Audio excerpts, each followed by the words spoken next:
Hello everybody, GGC Anime here, and today we're here to review the Eminence and Shadow Season 2, so without further ado, let's just hop right into this. So, what is the story behind the Eminence and Shadow Season 2? Basically, to start things off, now that we've finished up everything with the sword tournament thing, we now find ourselves in the Lawless City, where Sid/Shadow is trying to figure things out since the moon is red and some kind of frenzy is about to begin and a bunch of other stuff is about to go down involving zombies and vampires, well, more ghouls, but zombies and vampires, and there's just a lot of things going down, and it just seems like things are gonna go a bit crazy here, and it's very interesting to see where things are going. So yeah, that's not a great story summary, but we're just gonna roll with it. So, in terms of spoiler-free thoughts on this whole season, this season is pretty solid, I'd say. I wouldn't say it's as good as the first season. There are a lot of really great moments. In fact, there are several moments in this I could think off the top of my head where they're just really good moments, with even having one of the episodes being episode 11 that I think is really freaking good.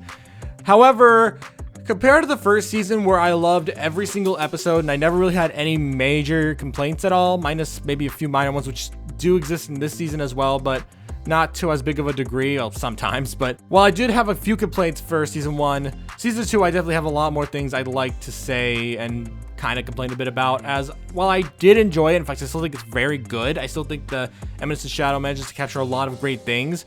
There are just a lot more moments here that I wish that maybe they could have handled a bit better, and there are times where I wish things wouldn't drag on for so long, and there's a lot of things I want to talk about in the spoiler section, so we'll talk about that in a little bit, but just overall, I definitely feel like this season, in comparison to the first, is not as strong. It's still good. There's still a lot of moments that I can't help but laugh like crazy. I have to pause the episode because I'm laughing so hard. There's still so many moments here where I'm just loving every single second. There's just so many episodes here that I loved. However, I'd be lying if I said it was better than the first, because there are noticeable things that the show suffers from in season 2.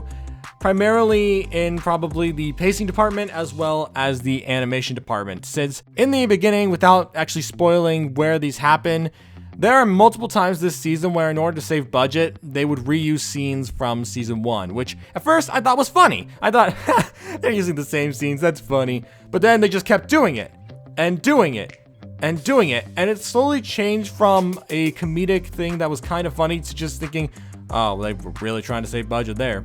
And I don't know, just there were times where I just thought that reusing the animation was a bit too on the nose. In fact, there's this one time in one episode where they just straight up, it's funny, this is a filler episode, where they just straight up reuse a scene, and I just think, okay, you're not even trying at this point.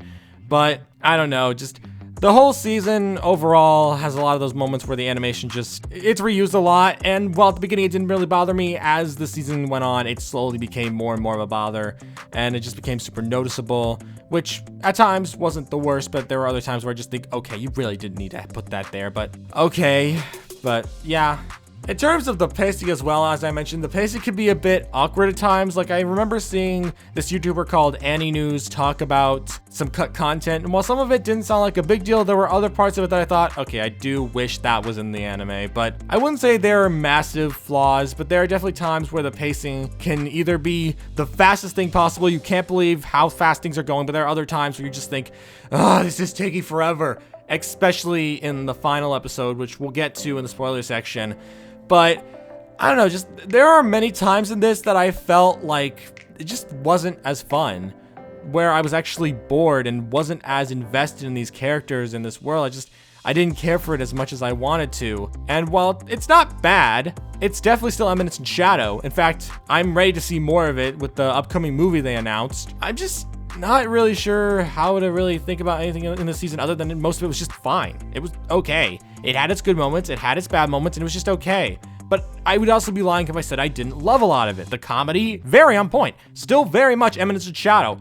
A lot of very funny moments, a lot of great comedy, and it's still really flipping good in the sense of the comedy. However, the minute they tried to really incorporate the story, where in season 1 it felt kind of natural, it just felt like a mix of show and tell, it didn't really try to overload your brain with too much information. Season 2 suffers a different problem where it tries to overload you with too much information at once, and you're just supposed to roll with it and accept it, which at times I could do if it was like very minor information, not a big deal. But there are other times where they just load all of this just mumbo jumbo on you, and you just think, how do you expect me to remember all of this? And it's just, it has its flaws. It definitely has a lot more flaws than season 1 did. There are episodes where I kind of felt things dragged on a bit, and it wasn't perfect, but it was still a good season overall, and I really enjoyed it. And yeah, that's all I can really say without spoiling anything, so we're just gonna hop into the spoiler section now. Here's the timestamps when the spoilers end. If you have seen the show, I'd recommend sticking around and hearing my thoughts, but if you haven't seen the show, I'd recommend skipping to the end so you don't get any spoilers. But yeah, if you have seen it, I'd recommend sticking around and hearing my thoughts. And yeah, I'm going to count up from 5, and I'm going to enter the spoiler section. 5, 4, 3, 2, 1. Okay, so I have a lot of things I'd like to talk about, both in the positives as well as the negatives. So first thing I want to say is how I feel about the Lawless City, which was the big promotional material for this season. And for being only 3 episodes out of the entire season, it is by far the weakest of the 3 storylines that this season covers. And it definitely feels like it's just trying to fill up the time gap for this season. Like, I never really felt like it did much, except for the part where it involved the character Yukime, who plays a big role in the John Smith arc. With the exception of that, the Lawless City doesn't really add much. In fact, sometimes it'll drag on for a bit too long. Like, there are some really funny moments, especially with Sid/Shadow, that are really freaking good. However, there are also many occasions where things feel like they're a bit too long, with the biggest example for me being the story of the vampire Queen Elizabeth. They go through this whole backstory with Mary, who's a vampire hunter who actually originally worked for the Queen, and they go on this whole backstory about the Queen, and it drags on for like 3 to 4 minutes. I don't know the exact time, but it really drags on for a little while, and I feel like they could have wrapped it up in like a minute or two by simply just stating the main plot points, not having to drag this out as much as it did. But they did all that, and there definitely felt like there were moments like that where the story was just trying to drag things out through dialogue. And while sometimes that's not a problem with Eminence Shadow, since they'll usually add in some different things in the background to kind of let you focus on in case you don't truly want to put all your focus onto that. In this case, they just straight up were just talking for most of it, and while they did show visuals to give you an idea of what was happening, the visuals just felt like they were just not that massive. They just kind of were there, and I don't know, just the whole part with Mary describing Queen Elizabeth's whole past and stuff, it just wasn't for me. I felt like that whole thing was just dragging the episode down because it was just taking so long to get through. And then there were just other moments where I was really hoping for a bit more, like the confrontation between Shadow and who you would have thought would be the main bad guy of this season, Crimson. And by that, I mean, you think he'd be the main bad guy of the Lawless City. However, then he just I am Atomics Crimson, which is funny. But then I learned that in the manga and light novels, he actually does talk with him a bit before slicing him up, which is still pretty funny, but it makes me kind of wish that we got that in the anime. And that's just the problem I kind of have with the whole manga is better argument for a lot of people, as I was really enjoying this season, but the minute I hear what happens in the manga, I find myself thinking, dang, that would have been a lot better. Not always. There are some times where I think the way the anime handles it are fairly good on their own, such as the John Smith arc, which we'll get to in a bit. However, in this case, it feels like a wasted opportunity that was literally only used to reuse a bit of animation from the I Am Atomic scene, which back then I didn't really mind too much. However, it does bother me a bit more now that we could have gotten something a lot cooler. But yeah, that's just the thing about Crimson. He's just kind of an underwhelming villain, but it is funny how Sid just one-shots him, which, as I said, it's funny. It's really funny. The Lawless City definitely has a lot of really funny moments inside of it, even if out of the 3 storylines that we covered this season, it is by far the weakest. And yeah, that's all I have to say about that. So let's hop into the John Smith arc next, which, oh my goodness, the John Smith arc. I did not know that the Eminence and Shadow could be this flippin' good. Like, the whole arc about Sid deciding to become a super secret agent. All of that is just, it's so needlessly just hilarious. It's so amazing. And the misunderstandings are really good. The comedy is strong. Just everything about the John Smith arc is just, it's peak Eminence and Shadow. It is genuinely one of the best storylines of the season. Even with the changes they made for the final battle between Sid and the main villain of that arc, Getten, I still thought it was a very good fight between them, especially with how Getten was originally supposed to power up, but then Sid was just like, ha, no way, pal. It just slams his fist into the dude's throat. It's so fun. The John Smith arc was just so flippin' good, especially with just the whole John Smith persona in general. It's just so much fun. I really loved it. And the way it ended with Sid being like, maybe I should go on a self-reflection journey about being the Eminence and Shadow. Just, I don't have almost any complaints with the John Smith arc at all, with the only big complaint, I guess, being that I wish we could have had the full-on conversation between Yukime and Shadow before the actual events of the arc took off. But that's about it, because I genuinely love this arc. Even though the whole battle thing kind of got repetitive since all the fights pretty much took place on a train, because I don't know why, it just happened that way. There were just so many cool moments, like Sid using all of the wires as John Smith, and the fact that he incorporates that into his fighting style later on, and it's just, I love it. It's so good. I love it. And it just really made me so excited for other Eminence and Shadow storylines, because it was just a genuinely good arc. It was just genuinely phenomenal. It was fantastic. And I love to see more like John Smith. It was just such a good arc. But moving past that for now, I guess I should probably talk about a few negatives actually between those arcs, and by that I mean like one of the biggest negatives I have with A Lawless City, and that is that it's not actually a big complaint. It's actually a very small complaint. It's that the I Am Atomic for this one was kind of weak. Like the I Am Recovery Atomic, I don't know, just it is definitely the weakest I Am Atomic so far. I was so hyped. I was like, yes, here we go, another I Am moment. Let's hear it. And then it's just like, I Am Atomic. It's like you just added a slight reverberation sound. It's just. It definitely didn't leave the same impact. And what's even funnier is I thought the dub, because the dub almost never uses the I Am Atomics, which one day I want to talk about the dub, because I genuinely think it's one of the most frustratingly terrible dubs I've ever heard. But I thought that maybe even then, the dub would be able to manage that line, because it's one of the easiest I Am Atomics they've ever made. And somehow even the dub didn't do that. Somehow it screwed up there too. But I'm not here to talk about the Eminence Shadow dub. I may someday, because I would love to talk about how much I really despise that dub. However, just that I Am Atomic was definitely the weakest I Am Atomic so far. But yeah, leaving that be for now, let's actually move on to the main thing I want to talk about here, and that is the final storyline this season, which covers the city or kingdom of Oriana that we follow with Rose, who, you know, number 666. That whole storyline was an interesting case for me, as the beginning of it, the first episode of that whole arc, wasn't terrible, but it wasn't amazing either. I thought it was just kind of a mediocre episode. It had its good moments, it had its bad moments. It was just kind of fine. There were definitely some entertaining highlights, such as the introduction of Victoria and her whole thing within Shadow Garden, which was fun. I really enjoyed that, and I think that she's a very interesting addition to the cast. But overall, the first episode didn't leave a super big impact of this arc, but it was still a good episode overall. But then you get to episodes 10 and 11, which cover the majority of the arc after that, and they're both flipping awesome. They're both incredible. They're just so good. They're making me laugh like crazy. They're so entertaining. The characters are entertaining. The only thing I'm upset about is that we didn't get to see, apparently there's this one scene in the manga and light novel where Epsilon talks about Shadow's Excalibur, which I would have loved to see. I would have absolutely loved to have seen that scene, because I'm sure it would have been absolutely hilarious. But that was cut. Even so, those two episodes are just really good. And episode 11 especially is just such a good episode.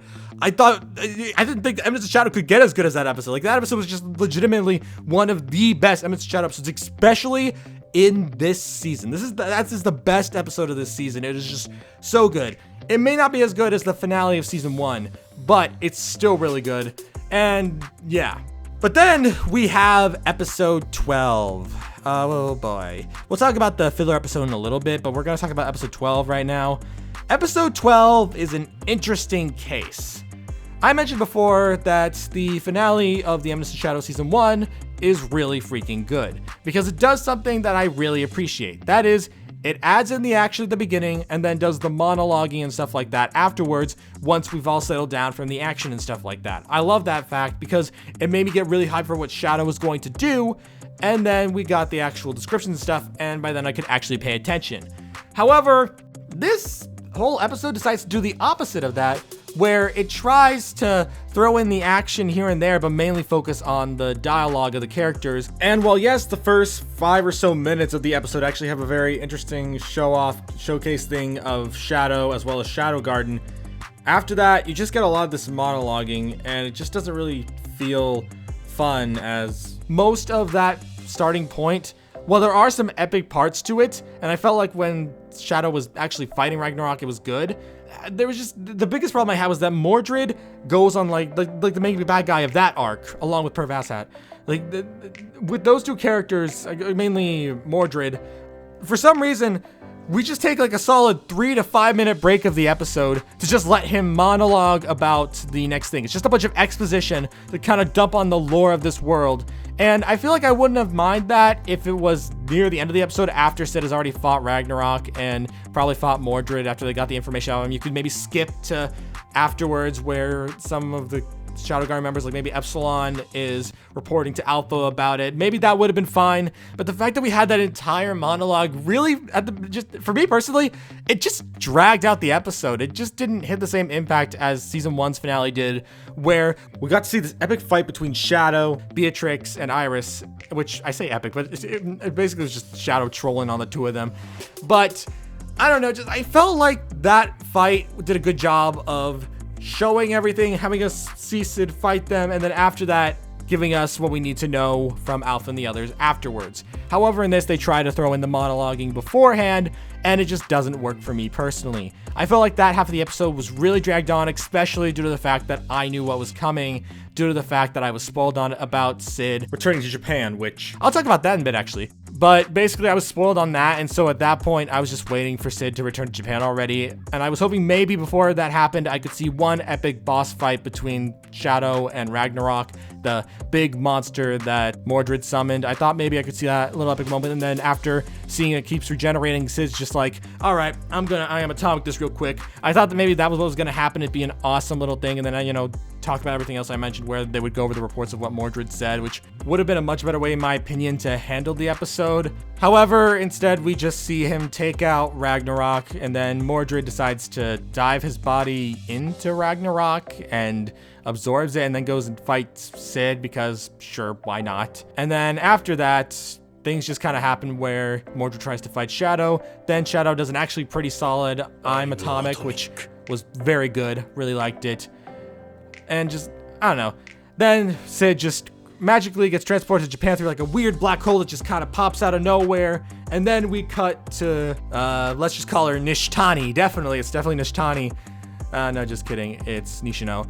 We cut back to Nishino, and we see that she's in Japan, in this kind of dystopian Japan, which I was surprised by. And even though I knew that Sid was coming back to Japan, what I was surprised by was the dystopian world that apparently Japan has become. Like, I knew he was coming back. I knew he was coming back to Japan. I knew he was going there, but I didn't expect this kind of dystopian setup, especially with how Nishino gets kidnapped again by the same people, but now they're just stuck in this dystopian apocalyptic gear, and it's so entertaining, especially with how Shadow pops in at the end. It's just like, I am Shadow, which was actually pretty good. And it makes me a bit sad that we won't be able to see any more Eminence for a little while until the movie they announced comes out. Even so though, I do think that was definitely the best part of the episode, is it got me excited for what's to come, since I didn't expect this Japan to be a dystopia, and I'm very, very excited to see what awaits me, especially since there's so many new things that apparently happen to Japan. I don't understand it all. I want to know more. Like, this is the first time in that episode that I actually cared about what they were telling me, and I don't know, I definitely feel like the finale was dragged down by the amount of monologuing that was done throughout most of it, and I wish that we had a bit more action before covering all the talking, and it's definitely not as strong of a finale as season 1, where season 1 ended on a note where I felt satisfied. If there wasn't more, I would have been fine with that, but I would have liked more. But with season 2, it's less of a, oh man, I gotta see what happens next. It's more of a, oh, okay, it's over. I mean, I'd like to see what happens next. I wouldn't mind, but season 2 is definitely not as strong as season 1, but it's still good. There's still a lot of moments for the most part, but then there's this one episode I feel like I should definitely talk about, and that is the filler episode. The filler episode where they didn't know how to fill up the season, so they're like, all right, let's just make an episode without Sid, but it follows the 7 shadows, and they just, it's fine.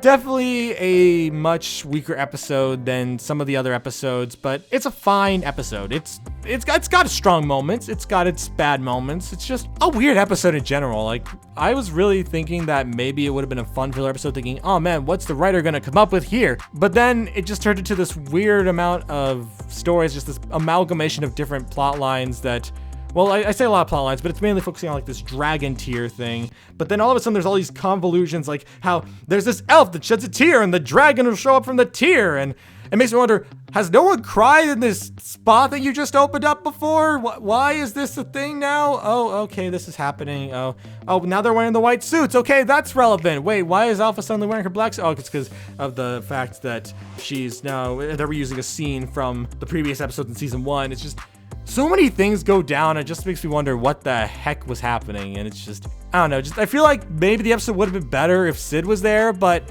To me, it just felt like an animated version of one of those storylines from the Eminence and Shadow Master of Garden video game, which I would have loved to play. However, I'm really not a big fan of the gameplay, so I haven't really bothered playing it. But it's just that whole storyline felt like it could have just been in that video game, one of their side storyline adventures that they sometimes have, like that Amnesia storyline with Sid or other stuff like that.